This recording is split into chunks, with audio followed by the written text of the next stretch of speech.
মায়ার নবী বলেন এমন ত্যাগও কি মানুষের দ্বারা করা সম্ভব? আমার নবী বলেন খুশির কথা, জান্নাত আল্লাহ দিয়েছেন, জান মাল কিনে নিয়েছেন, এত খুশির কথা শুনে কাঁদবেন কেন? আবু বকর বলে নবী আপনি জানেন আমি একটা দোকান দেই, কাপড়ের ব্যবসা করি। আমার দোকানে আজকে সকালবেলা একজন মহিলা এসে দাঁড়ায় গেল, নারী মহিলা ঈশা আমার দোকান থেকে অনেক দিন আগে একটা কাপড় কিনে নিয়েছিল, সেই কাপড়টা ফিরায় দিয়া গেল। আমি বিদায় বেলা মহিলাকে বলেছিলাম আম্মা জান কাপড় দিয়া ফেরত দিলেন কেন অতদিন পর? মহিলা ডাক দিয়া বলে ভাইজান কাপড়টা নিয়েছি, পছন্দ হয় না, এজন্য ওই সময় দেওয়া উচিত ছিল, ব্যস্ততা আসতে পারি নাই, আজকে ফিরায় দিলাম, টাকা নিয়ে গেলাম। আবু বকর বলেন ও পয়গম্বর, আপনার সোহবতে যে আল্লাহ দয়া করে জান্নাত দিয়েছেন, হাসরের ময়দানে আসামির কাঠগড়ায় যখন আল্লাহ দাঁড় করায় দিবেন, আল্লাহ বলবেন আবু বকর আমার জান্নাতটা পাওয়ার জন্য তুমি কি কাজ করেছো পেশ করো। আমি আবু বকর যদি বলি আল্লাহ আপনার সন্তুষ্টির জন্য জান্নাতের আশায় আমি নামাজ পড়েছি, তারাবি পড়েছি, জিকির তেলাওয়াত করেছি রে নবী আল্লাহ। আল্লাহ পাক যদি বলে ফেলেন ও আবু বকর তোমার নেক আমল, নামাজ রোজা হজ যাকাত তেলাওয়াতের সব আমল ফিরায় নাও, আমার জান্নাত তুমি আমারে দিয়া দাও। আমি যদি বলি আল্লাহ আপনি ফিরাইয়া চাইলেন কেন? আল্লাহ যদি বলে আবু বকর তোমার নামাজ আমার কাছে পছন্দ হয় নাই, ওই মহিলা যেমন কাপড় নিয়ে ফিরাইয়া দিছে কাপড় পছন্দ হয় নাই। আল্লাহ যদি বলে ও আবু বকর তুমি যে জিকির করেছো আমার পছন্দ হয় নাই, তুমি যে তেলাওয়াত করেছো আমার পছন্দ হয় নাই, যেইভাবে তেলাওয়াত করলে আমি খুশি হইতাম ওইভাবে তেলাওয়াত করতে পারো নাই, যেইভাবে সেজদা দিলে আমি আল্লাহ খুশি হইতাম ওইভাবে সেজদা দিতে পারো নাই, যেইভাবে জিকির করলে আমি আল্লাহ খুশি হইতাম ওইভাবে জিকির করতে পারো নাই। এখন তোমার জানমাল তুমি নিয়ে যাও, আমার জান্নাত আমারে ফিরায়া দাও। সাথে সাথে অর্ডার হয়ে যাবে, জাহান্নামের ফেরেশতা আমার হাতে হ্যান্ডকাপ লাগায় দিবে। ও নবী আমি একটা সেকেন্ডের জন্য জাহান্নামের গরম সহ্য করতে পারবো না, সূর্যের গরম সহ্য করতে পারবো না। ও নবী আপনিই তো বয়ান করিয়া বলেছেন হাসরের ময়দানটা বড় ভয়ঙ্কর হবে। আম্মা জান আয়েশা রাদিয়াল্লাহু তাআলা আনহা বলেন একদিন দেখি আমার মায়ার নবী আমার হুজরায় বসে বসে বসে বসে গুনগুন করে কান্না করেন। আমি আয়েশা প্রশ্ন করলাম পয়গম্বর আপনি কেন কান্না করেন? আমি আয়েশা কোনো বেয়াদবি করছি নাকি নবী? আমার নবী বলেন আয়েশা তুমি কেন বেয়াদবি করবা? বলে নবী আমার তো বয়স অনেক কম, 6 বছরে আপনার সাথে আমার বিবাহের বন্ধন হলো, 9 বছরে আমি আপনার ঘরে আসছি, 18 বছরের সময় নবী দুনিয়ার থেকে বিদায় নিলেন। আমার এই 9 বছর আপনার ঘরের মধ্যে আমি বিচরণ করতেছি। 9 বছর বয়সে আপনার ঘরে আসার পরে আমি কি বুঝবো? কোনো ভুল হতেই পারে, এই ভয়ে আমি কান্না করেন কিনা আমার বেয়াদবির কারণে?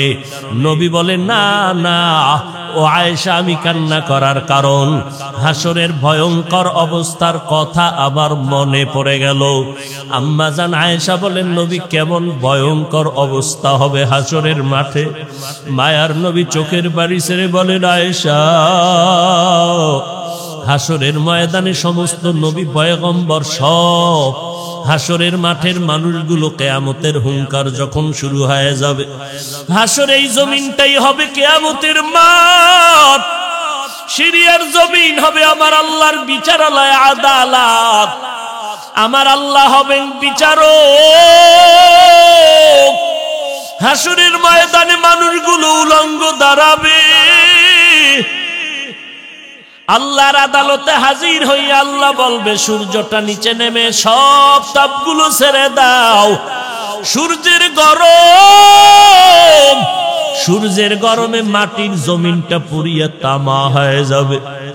ওদিকে জাহান্নামের আওয়াজ, জাহান্নাম চিৎকার করে বলবে, আল্লাহ গুনাহগার গুলো কই, আমার পেটে দাও, পেটে বড় ক্ষুধা।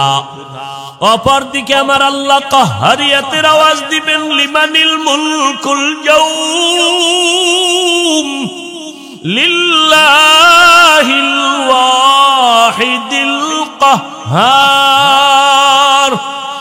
আমার আল্লাহ পাকের রাগান্বিত আওয়াজ এত বিকট হবে যে হাসরের ময়দানটা থরথর করে কেঁপে উঠবে।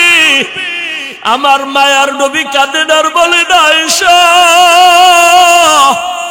এত ভয়ঙ্কর হাসরের ময়দান হবে যে নবীদের কোনো গুনাহ নাই, সেই নবীরা নাফসি নাফসি বলে কান্না শুরু করবেন, উম্মতের কথা ভুলে যাবেন।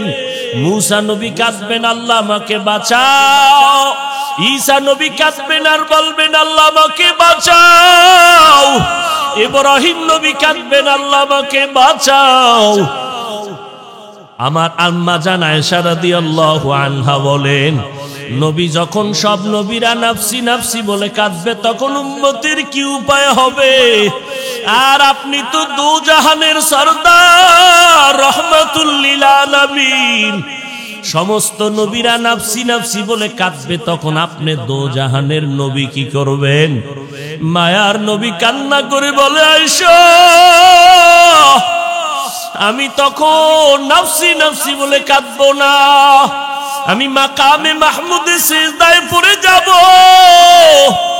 আর আমি আমার আল্লাহকে বলবো, আল্লাহ আমার উম্মতের বাঁচাও, আমার উম্মতের বাঁচাও।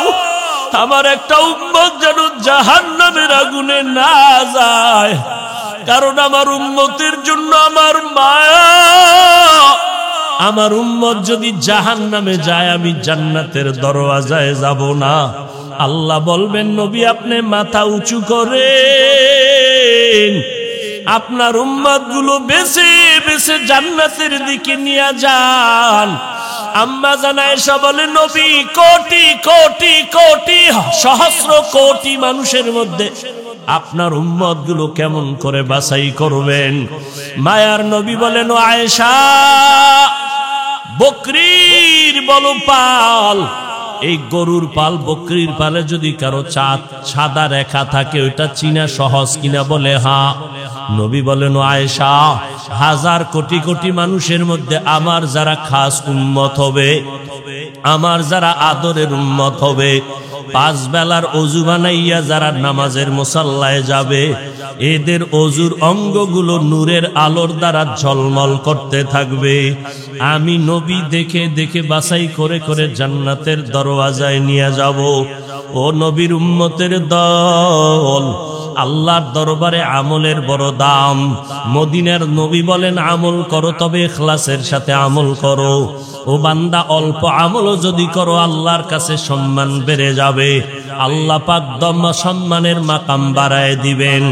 ও পর্দার আড়ালের আম্মা জান, আপনারা নবীদের মা, সাহাবায়ে কেরামের মা, আউলিয়ায়ে কেরামের মা, হাফেজে কোরআনের মা। আপনারা আয়েশা রাদিয়াল্লাহু আনহার মতো নারী, ফাতেমা রাদিয়াল্লাহু আনহার মতো নারী, আপনারা খাদিজা রাদিয়াল্লাহু আনহার মতো নারী। আমার নবী সাহাবায়ে কেরামদেরকে বলতেছেন, এক আল্লাহর বান্দি এমন কোন গুনাহ নাই করে নাই, জীবনটা গুনাহে সাগর বানাইয়া। ওই জাহান্নামী গুনাহগার বান্দিটা একদিন রাস্তা দিয়া হাঁটতেছে, হঠাৎ করে দেখে রাস্তার কিনারে একটা কুকুর পানির পিপাসায় ছটফট করতেছে। জাহান্নামী গুনাহগার বান্দিটার অন্তরে মায়া, দৌড়াইয়া পানির কূপে গিয়া পানি আনার জন্য রেডি হয়ে গেল। পানি নিয়ে কুকুরটাকে পান করাবে, কিন্তু পানি নেওয়ার কোনো পাত্র নাই। আল্লাহর বান্দি জাহান্নামী নারীর পায়ে চামড়ার মুজা খুলিয়া এরপরে পানি উঠাইল। পানি উঠাইতে মুজার নিচেও পানি ধরা যায় না। ওই মহিলার মাথায় ছিল একটা ওড়না, ওড়নাটা খুলিয়া ওড়নার এক মাথা দিয়া মুজায় গিরা লাগাইয়া পানি উঠাইল। চামড়ার মুজায় পানি নিয়ে কুকুরটাকে পান করায়া দিল। মদিনার নবী বলেন, ও সাহাবায়ে কেরাম, এই জাহান্নামী গুনাহগার বান্দিটা যখন পানি পান করায় দিল কুকুরকে, গায়েবী আওয়াজ আসা শুরু হয়ে গেল, ও জাহান্নামী নারী, তোমার এই অল্প আমল এর বিনিময়ে তোমার জীবনের সব গুনাহগুলো মাফ হয়ে গেল। এখন তোমাকে জান্নাতের খাতায় নামটা উঠাইয়া দেওয়া হলো। ও আল্লাহর বান্দিরা, ও আল্লাহর বান্দারা, ও যুবক, অল্প আমল নাজাতের যথেষ্ট, তবে কোন দিনে আমল কবুল হবে জানা নাই। এই জন্য আমলের দরজা বন্ধ করা যাবে না। আর একজন আল্লাহর বান্দি জীবন ভর নেক আমল করলো, কিন্তু জীবনের শেষে একটা ছোট্ট অন্যায় করেছে, যেটা সামান্য। একটা বিড়ালকে ঘরের খাঁচায় আটকাইয়া খানাও দেয় নাই, কোথাও খাওয়ার সুযোগও দেয় নাই। ওই বিড়ালটা দুকে দুকে ক্ষুধার তৃষ্ণায় মরিয়া গেল। মদিনার নবী বলেন, ও সাহাবায়ে কেরাম, ওই মহিলার জীবনের আমলের পরে শেষ জীবনে সামান্য একটা অন্যায় করার কারণে গাইবি আওয়াজ আসলো, ও নারী, তোমার এই একটা ভুলের কারণে জীবনের সব নেক আমলগুলো বরবাদ হয়ে গেল। ও নবীর উম্মতের দল, এই জন্য নবী হাদিসে বলেন, ছোট ছোট আমলকে ছোট মনে করে ছাড়িও না। কারণ আল্লাহ যদি ছোট একটা আমলে ক্ষমা করিয়া দেয়, তোমার আমার কাছে ওই ছোটটাই অনেক বড় হয়ে যাবে। আর ছোট ছোট অন্যায়কে ছোট মনে করে করিও না রে বাবা। কারণ ছোট একটা গুনার কারণে যদি আমার আল্লাহ বেজার হয়ে যায়, তাহলে হাজারো বড় অন্যায়ের থেকে ছোটটাই আমার কাছে বড় হয়ে যাবে। ও আল্লাহর বান্দারা, এই বরকতের মাস রজব, সামনে শাবান, তারপরে রমজান। আল্লাহর কাছে তওবার জন্য তৈরি হয়ে যাও। শয়তানের ধোকায় তো গুনাহ করিয়াই ফেললাম। জান্নাতের চিঠি পাইয়া আবু বকরের মতো বান্দা যদি কান্না করে কাটাইতে পারে, আপনার আমার চোখে কেন পানি নাই? একমাত্র কারণ গুনার কারণে দিলটা শক্ত, এই জন্য চোখে পানি আসে না। দিলটা নরম করার, কান্না আসার একটা মেডিসিন আছে, তাহাজ্জুদের নামাজ। ভোর রাতে মাওলার দরবারে আমলের জন্য চোখের পানি আসবে, দিল নরম হবে। কারণ আমার আল্লাহ জোহর, আসর, ফজর, মাগরিব, এশায় প্রথম আসমানে আসেন বলেন নাই। আল্লাহ বলেন, আমি এমন একটা রাত নাই যেই রাতে প্রথম আসমানে আসি না। সেই রাতের প্রথম ভাগ, মাঝের ভাগ না শেষের ভাগে আমি প্রথম আসমানে আসি। আল্লাহ তো আসেন না, কুদরতের নজর দিয়া তাকায় থাকেন। কোন বান্দা আমি মাওলারে ডাকতেছে এই ভোর রাতে? আমার আল্লাহ কয়, বান্দা তোমার কি প্রয়োজন বলো, আমি দিয়ে দিব। সাহাবায়ে কেরাম যদি ভোর রাতে কাঁদতে পারেন, তাহাজ্জুদ পড়তে পারেন, আমরা কেন পারি না? ও যুবকেরা, স্কুলে পড়ো, কলেজে পড়ো, চাকরি করো, মোবাইলের গুনাহ থেকে মাওলার কাছে পানা চাও। মোবাইল থেকে নিজেকে হেফাজত করার চেষ্টা করো রে বাবা। আমার মাওলার কাছে কাঁদো, আর চোখের পানি ছাড়ো। মা বাবার দোয়া নিয়ে সামনে আগাও। মা বাবার দোয়া ছাড়াই চেয়ারেও বসতে পারি নাই। মা বাবার চোখের পানি কান্না ছাড়া আলেম হতে পারি নাই। তুমি আজকে টাকার মালিক, বাড়ি গাড়ির মালিক, পরীক্ষায় ভালো নাম্বার পেয়েছো, তুমি জানো না এর পিছনে কার অবদান, কার ত্যাগ তোমার জানা নাই। ওরে, তোমার পেছনে তোমার মায়ের কান্নার আওয়াজ, তোমার বাবার হাড় ভাঙা কষ্ট। ওই মা কত রাত্র ঘুমায় নাই, ওই মা বাবা জীবনটা দিয়া কান্না করে করে তোমাকে আমাকে মানুষ বানায় দিলে। এই চেয়ারে বসার জন্য কত কাঁদাই যে, মা কাঁদলেন, বাবা কাঁদলেন। এখন এত বড় হয়ে গেছি, মানুষ কত সম্মান করে। বাড়িতে গেলে মাঝে মাঝে ঘুমায় যাই, মশারি পর্যন্ত টানানোর খেয়াল থাকে না। সকালবেলা দেখি আমার মাথার উপরে মশারি টানানো, কে আমারে ঘুমের মধ্যে মশারি টানায় দিল? খোঁজ নিয়ে দেখলাম কেউ না। আমার মা বলে, বাবা রাতের গভীরে দেখি মশায় তোমাকে কষ্ট দেয়। আমি মা পাহারাদারি করিয়া মশারি টানায় দিলাম। ও ছাত্র ভাই, ও যুবক, ও বৃদ্ধ বাবাজি, এই ময়দানে জানি না কারা ইয়তীম। কে যেন মা বলে ডাক দিতে পারে না, কে যেন বাবা বলে ডাকতে পারে না। ওই মা বাবার দোয়া আল্লাহর কাছে যাইতে কোনো পর্দা নাই। ও যুবক, কারে জানি মা কয়া ডাকনা দিয়া মায়ের কাদাইছো। যতই বাহাদুরি করো রে বাবা, ওই মায়ের ঋণ আদায় করা যাবে না রে বান্দা। খাজা মঈনুদ্দিন আজমিরি রহমাতুল্লাহ আলাই মদিনা থেকে ভারতে আসছেন, কালেমার দাওয়াত দিলেন। প্রায় 90 লক্ষ, কেউ কম বেশি বলেছেন, বিধর্মী মুসলমান হয়ে গেল তার হাতে খেদমতের দ্বারা। খাজা মঈনুদ্দিন চিশতি আজমিরি মায়ের কাছে আনন্দ করে, মা আমার হাতে এত লক্ষ বিধর্মী মুসলমান হয়ে গেল। মা বলে, বাবা তোমার আনন্দের কি আছে, এগুলোর পেছনে আমি মায়ের অবদান বেশি। মঈনুদ্দিন বলে, মা তোমার অবদান কি বলো। মা বলে, ও সন্তান, তুমি আমার গর্ভে যখন আসছো, আমি মা এক রাত ঘুমাই নাই। আমি মালিকের সিজদায় পড়ে মালিকের ডাকছি আর দোয়া করেছি, আল্লাহ তুমি আমার গর্ভের সন্তানটাকে কুতুবুল আলম বানায় দাও। ও খাজা মঈনুদ্দিন, তুমি যখন দুনিয়াতে আসছো, আমি মা তোমাকে দুগ্ধ পান করাইছি। আল্লাহর কসম, যতদিন তোমাকে আমি দুধ পান করাইছি রে মঈনুদ্দিন, একটা ফোঁটা দুধ তোমার মুখে আমি বিনা অজুতে দেই নাই। ও পর্দার আড়ালের আম্মা জান, আপনার কি মনটা চায় না এমন একটা সন্তানের মা হয়ে কবরে যাবেন? সন্তান মোনাজাত দিয়া কোরআন পড়ে আপনার জন্য দোয়া করবে, আপনার জানাজার ইমামতি করবে, আপনার জন্য কলিজা ভেঙ্গে দোয়া করবে। আপনার সন্তানের ডাক্তার বানাবেন আলহামদুলিল্লাহ, ইঞ্জিনিয়ার বানাবেন আলহামদুলিল্লাহ, বাধা নাই। তবে আপনার সন্তানটাকে কোরআনওয়ালা বানায় যান, কোরআন পড়ায় যান। আপনি মা আদর্শ দিয়া সন্তানকে আদর্শওয়ালা বানায় যান। আপনার সন্তানের ব্যবহারে যেন আলেম ওলামারা কষ্ট না পায়, আপনার ব্যবহারে যেন এলাকার মুরব্বীরা কষ্ট না পায়, আপনার সন্তানের আচরণে যেন কোনো মানুষ কষ্ট না পায়। আপনি যদি আদর্শ দিতে পারেন, সন্তান আদর্শওয়ালা হয়ে যাবে। এই জমিনে যত দেখেন ডিসি সাহেবের ব্যবহার অনেক ভালো, চেয়ারম্যান সাহেবের ব্যবহার ভালো, এসপি ওসি সাহেবের ব্যবহার ভালো।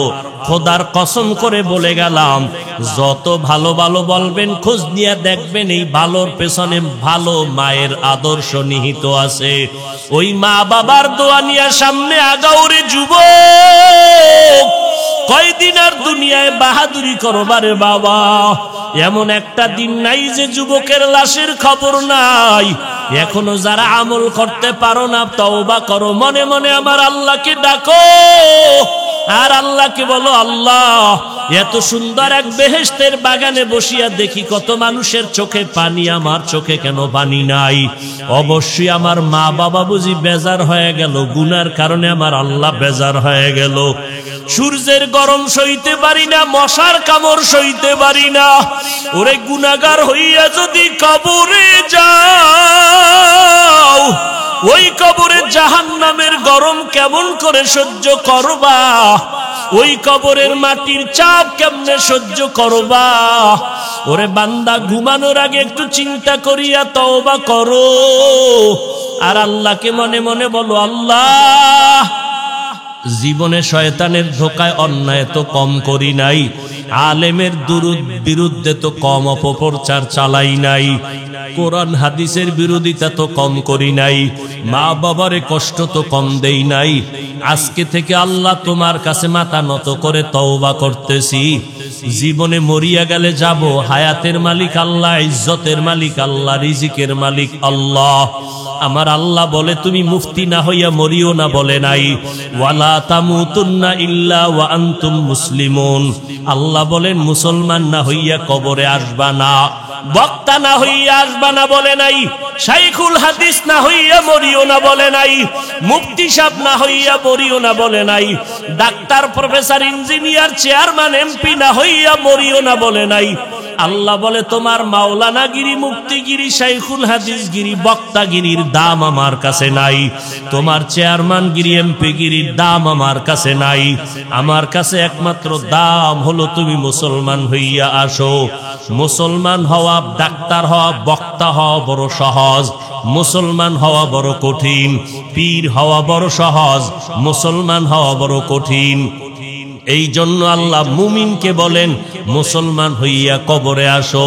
আল্লাহর কাছে মুসলমান হইয়া হাজিরা দেওয়ার জন্য নিজের গুনাহমুক্ত জিন্দেগি তৈরি করা লাগবে।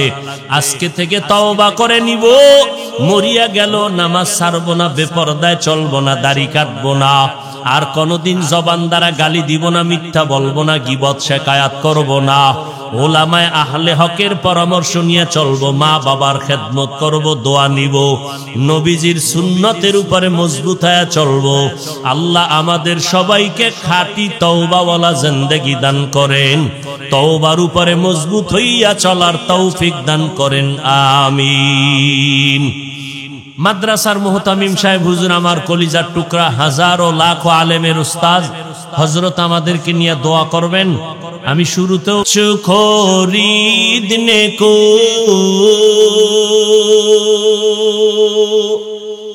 जैसे हो रोशन मेरे कल्बो रोहो, आए थे हम कुछ न कुछ खरीदने को, जैसे हो रोशन मेरे कल्बो रोहो, वरना कोई चारा दो जहां में नहीं, वरना कोई चारा दो जहां में नहीं। जिंदगी में बंदगी तू कर नहीं, जिंदगी में बंदगी तू कर नहीं, जिंदगी में बंदगी शर्मिंदा है, जिंदगी में बंदगी शर्मिंदा है। दुनिया में हो दुनिया का तलबगार ना हो,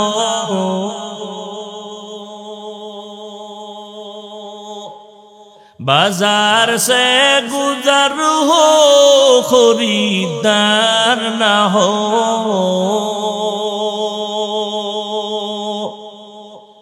दुनिया में हो दुनिया का तलबगार ना हो, बाजार से गुजर हो खरीदार ना हो। ये दुनिया एक मिसल कागज फूल है, ये दुनिया एक मिसल कागज फूल है, जिंदगी में बंदगी तू कर नहीं, जिंदगी में बंदगी तू कर नहीं, जिंदगी बे बंदगी शर्मिंदा है, जिंदगी बे बंदगी शर्मिंदा है, जिंदगी बे बंदगी शर्मिंदा है। वल अस्र इन्नल इंसान लफी खुस्र इल्लल्लज़ीना आमनू व अमिलुस सालिहात। যেখানেই ঈমানের বয়ান সেখানেই আমলের বয়ান। অথচ যারা বলে আমলের কোনো প্রয়োজন নাই, এরা ইসলামের ব্যানারওয়ালা আহলে বাতিলের অন্তর্ভুক্ত। আমল से जिंदगी बनती है, जन्नत भी जहन्नम भी, ये खाक अपनी फितरत में न नारी है न नूरी। আমলের দ্বারা মানুষ জান্নাত পাবে, মানুষ জাহান্নামে যাবে। আমল বাংলা অর্থ কাজ। কাজের আরো একটা আরবি শব্দ আছে ফেলুন, মানিও কাজ। আমল এমন কাজ যেটা আখিরাতের সাথে সম্পৃক্ত, সওয়াবের সাথে সম্পৃক্ত। ফেল এমন কাজ যেটা দুনিয়ার সাথে সম্পৃক্ত। আমল এমন একটা কাজ যেটা করলে ক্রিয়া শেষ হয় না, শুরু। ফেল এমন একটা কাজ যে কাজটা করা মাত্র তার ক্রিয়া শেষ। এই আমল দুই প্রকার, নেক আমল আর বদ আমল। ফরজ, ওয়াজিব, সুন্নাত, মুস্তাহাব, জায়েদা, মুআক্কাদা সব নেক আমল। গুনাহে সগীরা, গুনাহে কবীরা, শিরক ও বিদআত, কুফর, নাজায়েজ, অবৈধ, এগুলো সব হলো বদ আমল। মাকরু, তাহরিমি, তানজি বদ আমল। এই বদ আমল আবার দুই প্রকার, ফাহশা আর মুনকার। ইন্নাস সালাতা তানহা আনিল ফাহশাই ওয়াল মুনকার ওয়া লাযিকরুল্লাহি আকবার। নিশ্চয়ই নামাজ মানুষকে সমস্ত পাপাচার থেকে ফিরায় দিবে। নামাজ ফাহশা ও বদ আমল, মুনকার ও বদ আমল। ইন্নাল্লাহা ইয়া'মুরুকুম বিল আদলি ওয়াল ইহসান ওয়া ইতাই যিল কুরবা ওয়া ইয়ানহা আনিল ফাহশাই ওয়াল মুনকারি ওয়াল বাগই ইয়াইযুকুম লাআল্লাকুম তাযাক্কারুন।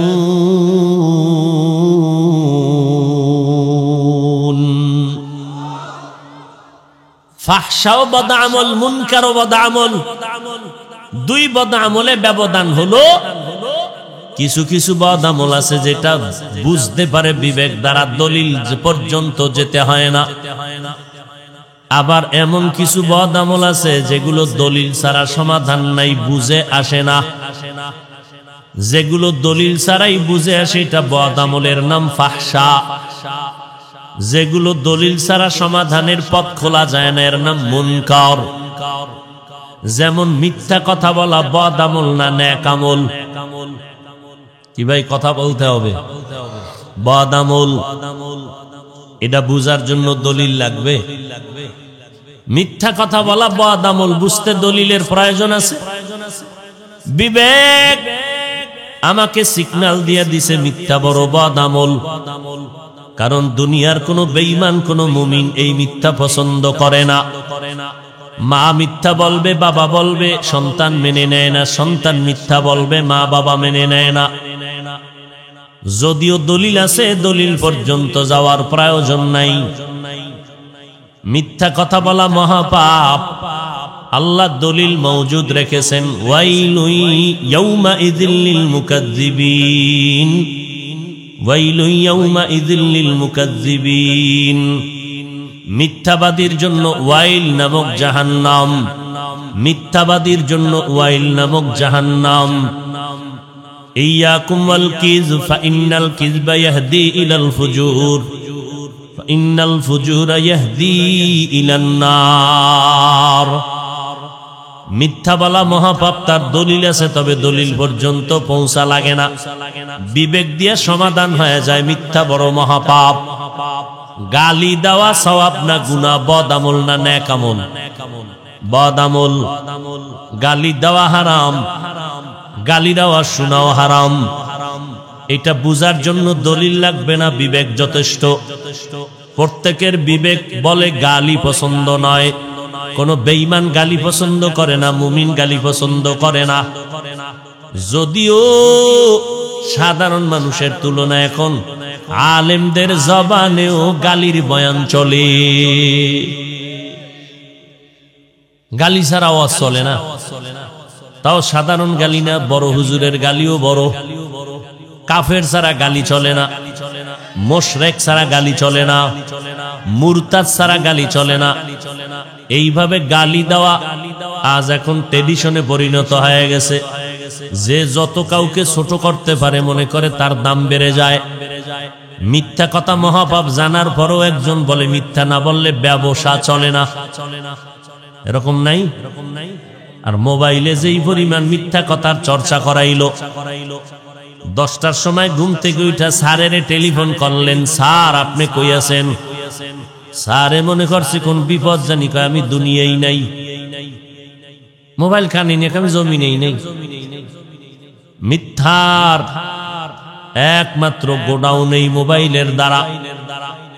গালি দেওয়া মহাপাপ, তবে এটা বদামল, ফাহশা। বদামলের আর এক প্রকার হলো মুনকার। যেই মুনকার বদামল বুঝার জন্য বিবেক যথেষ্ট না, দলিলের প্রয়োজন হয়। যেমন সিজদা করা। সিজদা করা এটা সওয়াব না গুনাহ? কথা বলেন না কেন ভাই? বুঝে শুনে বলেন। সিজদা করা সওয়াব না গুনাহ? নেক আমল না বদামল? নেক আমল। কেউ যদি সিজদাটা পীরের কদমে লাগায় দেয়, আমার কথা কয় না। কেউ যদি বট গাছে সিজদা দেয়, কেউ যদি মাজারে আর কবরে সিজদা দেয়, গুনাহ বদামল? বলেন। আচ্ছা, যারা সিজদা দিচ্ছেন এরকম আশেক আমাদের দেশে আছে না নেই? বলেন তো, তারা কি গুনাহ মনে করে সিজদা দেয় না সওয়াব মনে করে? আপনি যদি ধমক দিয়া বলেন বন্ধ কর তোর সিজদা, বলে কেন? কয় শিরক। এটা কি শিরক? ও আপনাকে পাল্টা প্রশ্ন করবে, দাঁড়া শিরিক যে বললি, কারণ দলিল দে। আপনি দলিল দিলেন ইবাদতের জন্য আল্লাহ ছাড়া অন্য কাউকে সিজদা দেওয়া হারাম। দলিল দিছেন নি? কথা কয় না। দিছেন। সে বলে তোর দলিল থাম।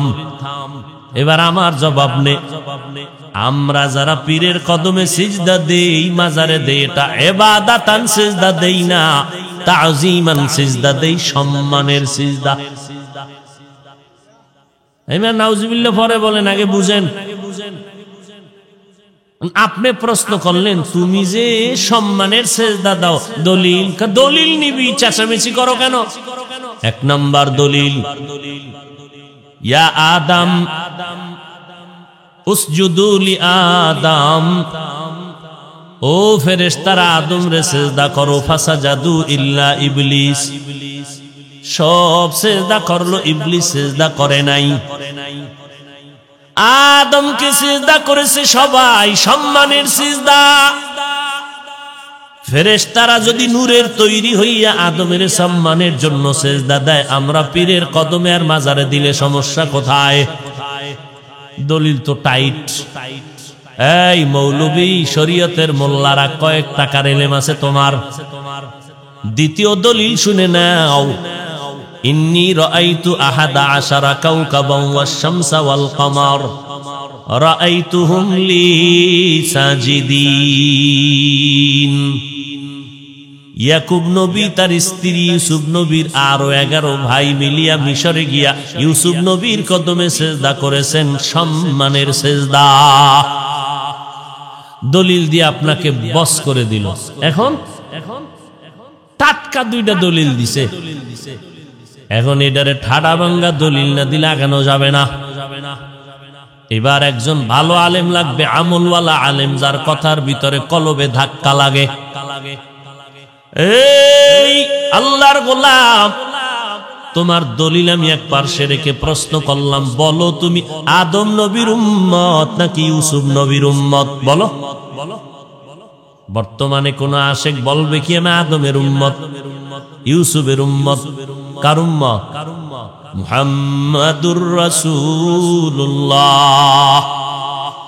মুহাম্মাদের উম্মত যদি দাবি করো, শোন, কিয়ামত পর্যন্ত মুহাম্মদের শরীয়তের মধ্যে ইবাদতের হোক আর সম্মানের হোক, আল্লাহ ছাড়া অন্যকে সিজদা দেওয়া হারাম। এবার তোর আকল আছে নিকা আছে, এবার শোন, তোর বুদ্ধি থাকলে বুদ্ধি শোন, তোর বুদ্ধিজীবী কত বল। আমগো দেশে বহু বুদ্ধিজীবী আছে না নাই? ও ভাই, বুদ্ধিজীবী জীবী কত? 1 না 2 না 4 জিবি? একজনে আমার জিবি নেই কেন? আরেকজনে কয় জিবি আছে, হ্যাং হয়ে গেছে জিবি। আমগো দেশের বুদ্ধিজীবীদের বুদ্ধি মাঝে মাঝে হ্যাং হয়ে যায়, ঠিক নেই? বুদ্ধিজীবীদের বুদ্ধি হ্যাং হওয়ার কারণে এরা আলেমদের নামে লিস্টি বানায়। বুদ্ধিজীবীদের বুদ্ধি হ্যাং হওয়ার কারণে শিক্ষা নীতির মধ্যে বানরের বাচ্চা বানায়, ঠিক নেই? আমরা কার সন্তান? আদম আলাইহিস সালামের সন্তান। মানুষের আকল এত বড় দুর্বল, এত বড় নষ্ট যে একটা মানুষ আল্লাহ বানাইছে মেনে নিতে পারে না। কেন পারে না? যুক্তির ব্যানারে না হিংসা? সহ্য করতে পারে না। মানুষ বানরের থেকে আসছে। গাঁজাখুরি কথা, গাঁজা খাইলেও তো এত আজে বাজে কথা বলেন। আল্লাহ হেদায়াত দান করুন। ভাইরা আমার, মানুষ বানাইছেন আবার আল্লাহ। ইয়া আইয়ুহান নাসুত্তাকু রাব্বাকুম, ও দুনিয়ার মানুষ তোমরা ভয় করো আল্লাহকে, তোমাদের রবকে। রবেরে ভয় করো। আল্লাহ তাআলা বলেন, আল্লাযী খালাকাকুম মিন নাফসিন ওয়াহিদা ওয়া খালাকা মিনহা যাওজাহা ওয়া বাসসা মিনহুমা রিজালান কাসীরান ওয়া নিসাআ। আল্লাহ কেমনে মানুষ বানাইছেন সব বলে দিলেন। এটারে বাদ দিয়া আমরা নিজের বুদ্ধিজীবীকে প্রচার করতে চাই। জীবী মাঝে মাঝে হ্যাং হয়ে যায়। তবে যাদের কাছে কোরআন হাদিসের ইলম আছে তাদের বুদ্ধি সহসায় হ্যাং হয় না, যদি তারা হকের উপরে থাকে, মদিনার আদর্শের উপরে থাকে। তবে কিছু কিছু কিছু কিছু ইলমওয়ালাদেরও বুদ্ধি হ্যাং হয়ে যায়। কেন? তার ইলমে তাকে অহংকারী করে ফেলেছে। এত এলেম রাখার জায়গা নেই। সাধারণ মানুষের সামনে আসছে এলেমের হেডম নিয়া। ওরে ভাই, তোমার এলেমের বাহাদুরি থাকলে আর এক এলেমওয়ালার সামনে বসো।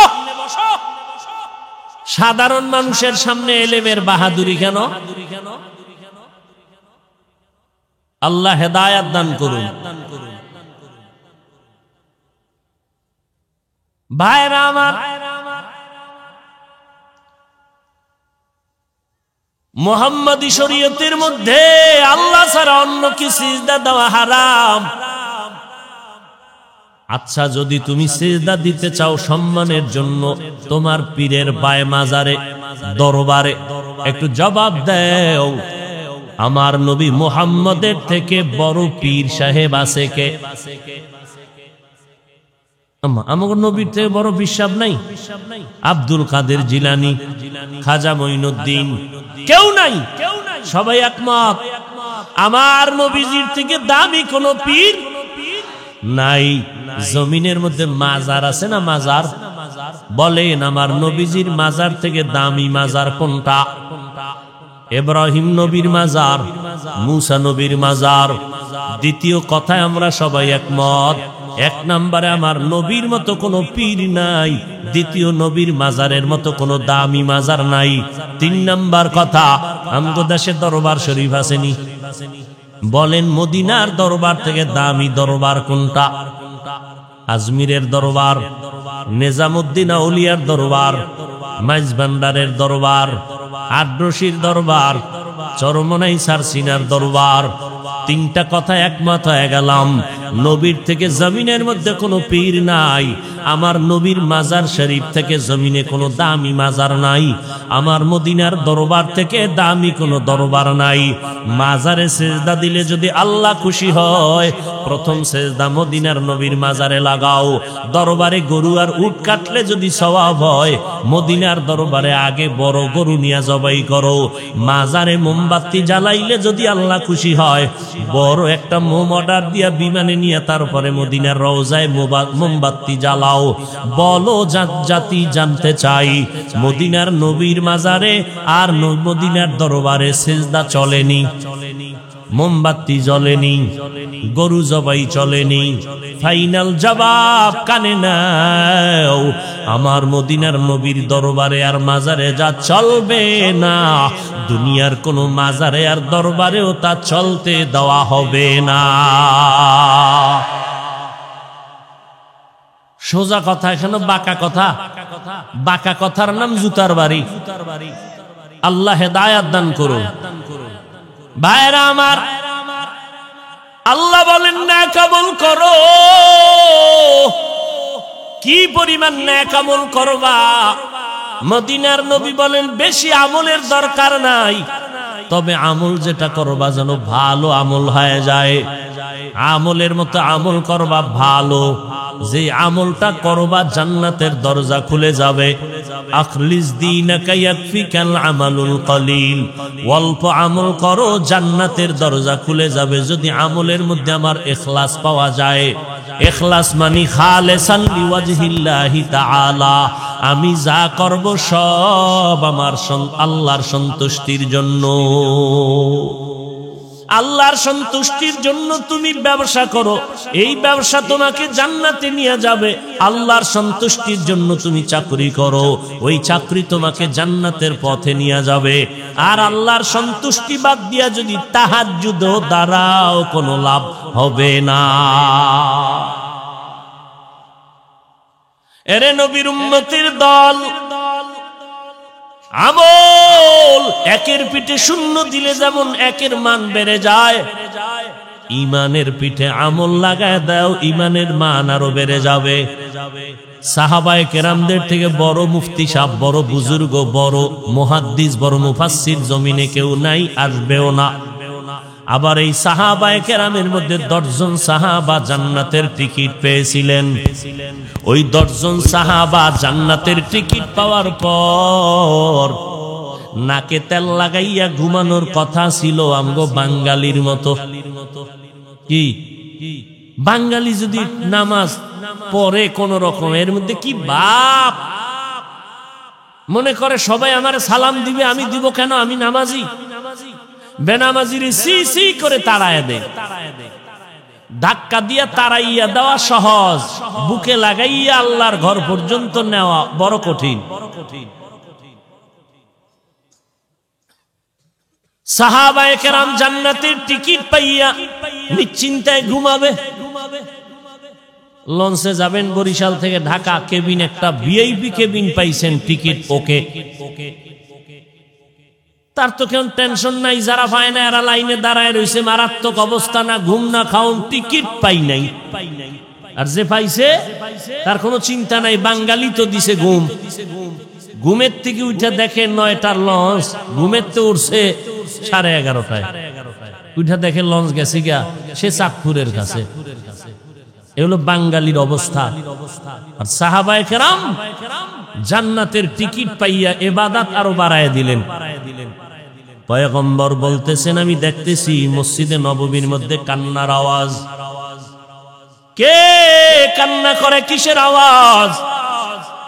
নবী বলেন, আমি তাকায় দেখি আমার সাহাবী আবু বকর নামাজে দাঁড়ায় কাঁদতেছি।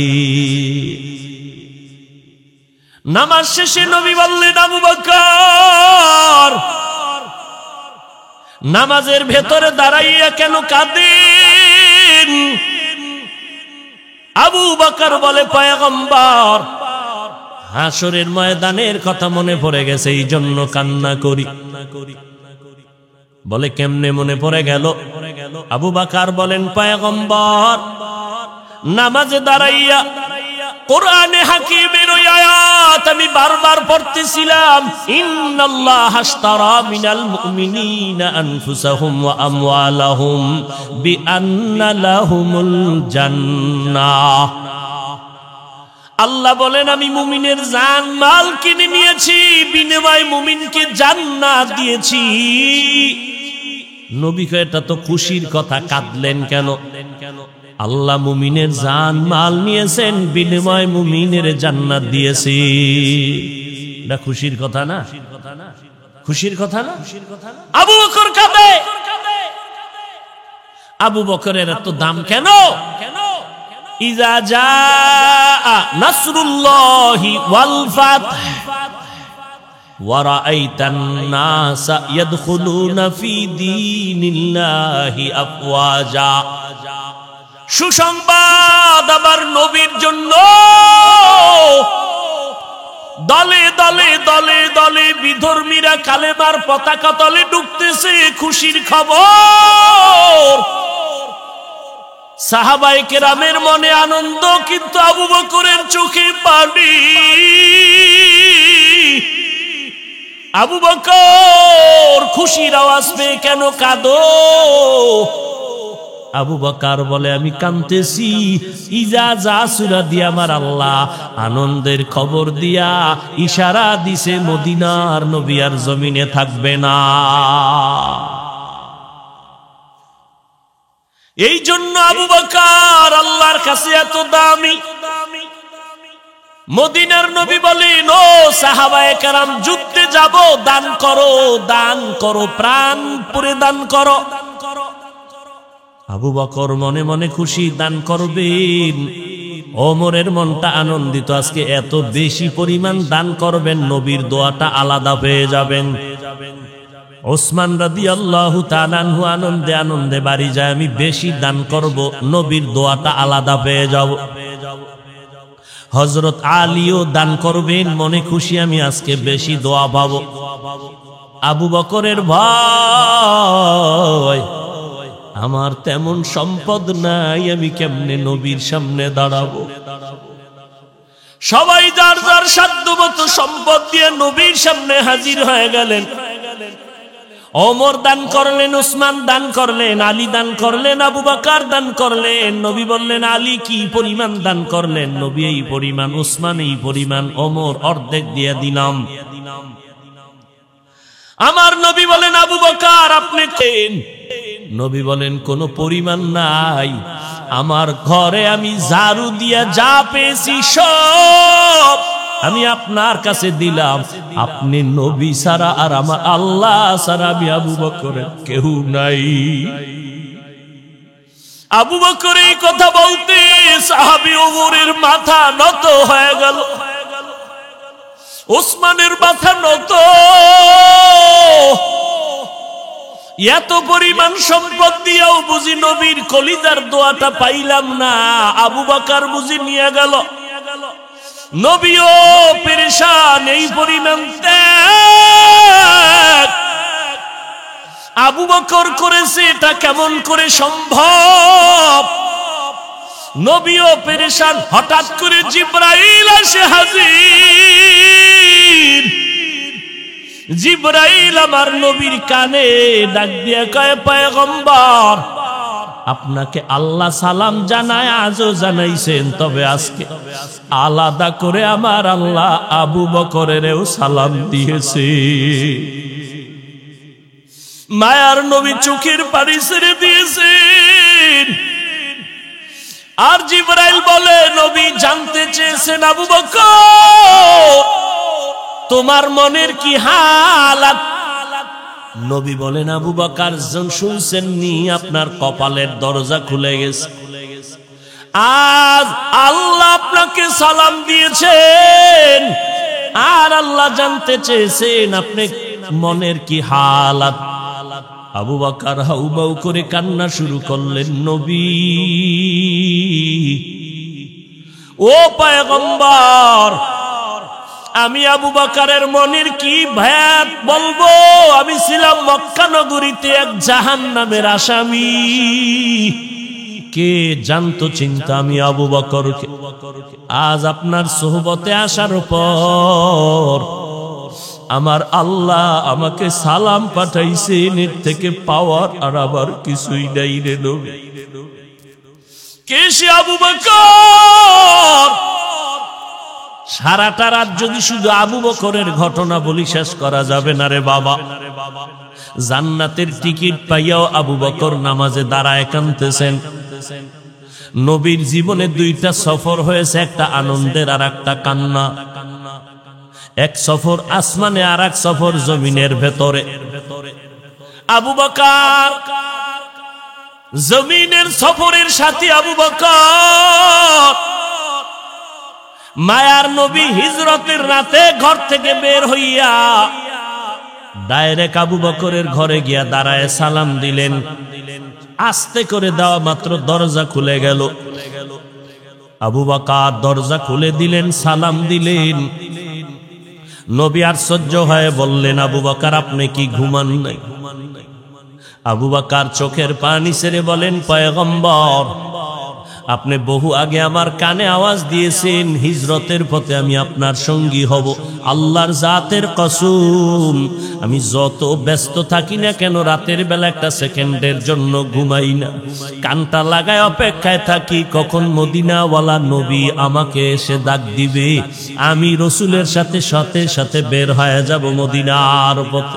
আলহামদুলিল্লাহি রাব্বিল আলামিন والصلاة والسلام على سيد الأنبياء والمرسلين وعلى آله وأصحابه أجمعين।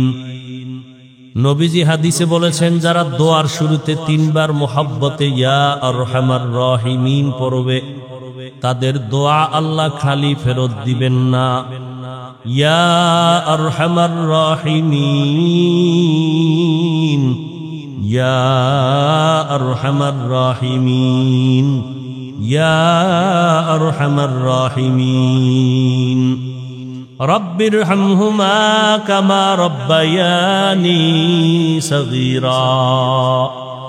আল্লাহুম্মা ইন্নাকা আফুউন কারীম তুহিব্বুল আফওয়া ফা'ফু আন্নী। اللهم إنا نسألك رضاك والجنة ونعوذ بك من سخطك والنار. اللهم إنا نعوذ بك من البرص والجنون والجذام وسيء الأسقام. ربنا ظلمنا أنفسنا وإن لم تغفر لنا وترحمنا لنكونن من الخاسرين. ربنا آتنا في الدنيا حسنة وفي الآخرة حسنة وقنا عذاب النار.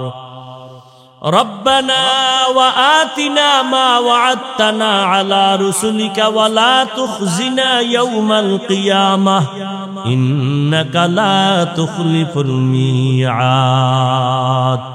बता हमको तेरे राह की तरफ है, तेरे राह पर चला हमको खुदाया. बेगुनाह न गुज़श्त बरमा साअते बाहुज़ूरे दिल न कर दम ताअते. या इलाही मुझसे मुझको दूर कर ताकि देखो मुझ में तुझको एक नज़र. ইয়া আল্লাহ আমরা গুনার বোঝা মাথায় নিয়ে 3 দিন মাহফিলের শেষ এমন এক সময় আপনার দরওয়াজায় হাজির, যেই সময় আপনার বান্দাদের বাড়িওয়ালাদের দরজা বন্ধ, আপনার রহমতের দরজা বন্ধ না রে আল্লাহ। আমরা উলামায়ে কেরাম হাত তুলছেন, এই ময়দানে কত সাদা দাড়িওয়ালা হাজী সাহেবরা হাত তুলেছেন, কত ব্যবসায়ী, কত চাকুরিজীবী, কত যুবক, কত ছাত্র ভাই, পর্দার আড়ালের কত মা বোনেরা হাত তুলেছেন। আয় আল্লাহ আমরা বিনয়ের সাথে তওবার নিয়তে হাত তুলেছি, দুনিয়াতে যেদিন আসছিলাম কত আনন্দ, মা বাবা কত খুশি, পবিত্র জীবনটা পেয়েছিলাম। আজকে দুনিয়ায় শয়তানের ধোকায় পড়ে গুনাহ করে করে জীবনটা নষ্ট করে ফেলেছি। গুনার দিকে তাকায় দেখি গুনার দ্বারা আমার হাত দুইটা নাপাক, গুনার কারণে আমার চোখ নাপাক, আমার জিহ্বা নাপাক, আমার অন্তর নাপাক। মনে হয় যেন এই ময়দানে আমার মতো গুনাহগার কেউ নাই। আয় আল্লাহ, গুনার থেকে ক্ষমার নিয়তে, তওবার নিয়তে হাত তুললাম, আর গুনাহ করব না রে আল্লাহ। আমার গুনার খবর আমার আপনজনেরা জানলে কেউ সম্মানের জায়গায় বসাইতেন না। আয় আল্লাহ, আপনি জানার পরেও রাগ করিয়া পানিও বন্ধ করেন নাই, বাতাস বন্ধ করেন নাই, খানাও বন্ধ করেন নাই।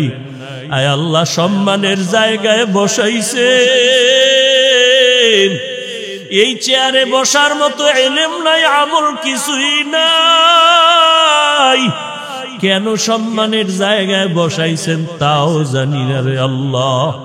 যেহেতু দয়া করিয়া বসাইছেন, কুদরতের হাতে হেফাজত করেন, গুনার কারণে যেন মাহরুম হয়ে না যায়। আয় আল্লাহ, ইলম ও হিলিম ও হিকমত আমলে বরকত বাড়ায় দেন আল্লাহ। রিয়া হাসাদ কিবির দূর করে ইখলাস দান করেন আল্লাহ। আয় আল্লাহ, সারা দুনিয়াবাসীকে মাফ করে দেন। আয় আল্লাহ, উলামায়ে কেরামদের মাফ করে দেন। আয় আল্লাহ, মুরব্বীদেরকে মাফ করে দেন। আয় আল্লাহ, ব্যবসায়ী চাকরিজীবীদের মাফ করে দেন। আমার কলিজার প্রত্যেকটা যুবকের আপনি কবুল করে নেন। পর্দার আড়ালের মা বোনদের মাফ করে দেন। গুনার কারণে দিলটা পাথর, চোখে পানিও নাই। আয় আল্লাহ, ডানে বামে কত আপনার আশেকদের চোখে পানি। গুনার কারণে আমরা বুঝি মাহরুম হয়ে গেলাম, চোখে পানি নাই। আয় আল্লাহ, কান্নাওয়ালা চক্ষু দান করেন, কান্নাওয়ালা চক্ষু দান করেন, কান্নাওয়ালা চক্ষু দান করেন। জিকিরওয়ালা জিহ্বা দান করেন, আখিরাতের ফিকিরওয়ালা কলব দান করেন আল্লাহ। 3 দিনের মাহফিল নাজাত ও হেদায়েতের জরিয়া বানায় দেন আল্লাহ। আয় আল্লাহ, জামিয়াকে সারা দুনিয়ার হেদায়েতের মারকাজ বানায় দেন আল্লাহ। আয় আল্লাহ, আসাতাজায়ে কেরামদের কবুল করিয়া নেন আল্লাহ। আয় আল্লাহ, তালিবুল ইলমদের কবুল করে নেন আল্লাহ। এই মাদ্রাসার আতরাফের সবাইকে কবুল করে নেন আল্লাহ। আয় আল্লাহ, মাদ্রাসার আহাল যারা সবাইকে কবুল করে নেন আল্লাহ।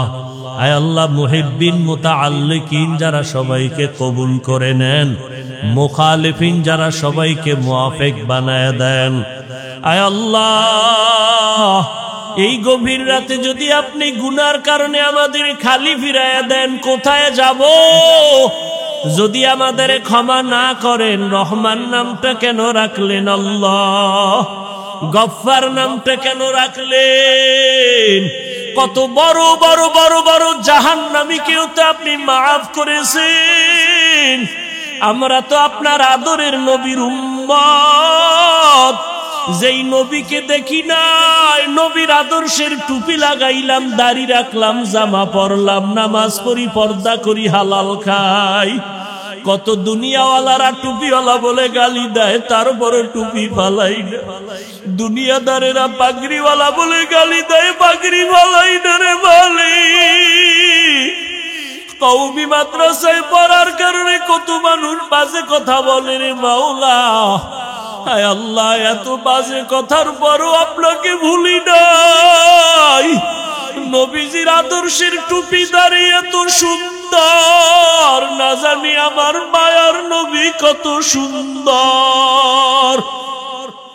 ওই নবীর দিকে তাকাইয়াও কি আমাদের উপর আপনার মায়া হবে না? আয় আল্লাহ, মেহেরবানি করে আমাদের মাফ করে দেন।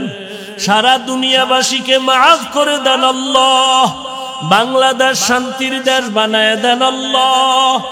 দেশের জন্য, দিনের জন্য যারা জীবন দিলেন মাফ করে দেন। আয় আল্লাহ সরকার বাহাদুর প্রশাসনিকভাবে যারা কাজ করে দিনদার বানায় দেন। আয় আল্লাহ প্রত্যেক দায়িত্বশীলকে আমানতদার দিনদার বানায় দেন। মুসলমানের এই জমিনে যারা বিশৃঙ্খলা সৃষ্টি করতে চায় তাদের হেদায়াত দান করেন। হেদায়াত যদি না থাকে কুদরতের হাতে দমন করে দেন আল্লাহ। আয় আল্লাহ পর্দার আড়ালের মা বোনদেরে আবেদা বানায় দেন, সন্তানগুলো নেককার বানায় দেন। প্রত্যেক মা বাবাকে আদর্শ নেককার সন্তানের মা বাবা বানায় দেন। আয় আল্লাহ সমস্ত মাদ্রাসা মসজিদ গুলো কবুল করে নেন। আয় আল্লাহ মাদ্রাসা মসজিদের প্রয়োজন গায়বী খাজানার থেকে ব্যবস্থা করে দেন আল্লাহ। অন্যান্য শিক্ষা প্রতিষ্ঠানগুলো নবীর আদর্শের আদলে কবুল করে নেন। আয় আল্লাহ আমাদের ঈমান আমলের শক্তি বাড়ায় দেন, বাতিলের মোকাবেলায় বিজয় দান করেন, ইসলামের ব্যানারওয়ালা দুশমন থেকে হেফাজত করেন, আহলে হক উলামায়ে কেরামের বিজয় দান করেন, আদবওয়ালা বিনয়ী জিন্দেগি দান করেন। আয় আল্লাহ মেহেরবানি করে দিলের ন্যাক আশাগুলো পূরণ করে দেন। আমরা যারা হাত তুলেছি জানি না কার মা নাই, কার বাবাও নাই।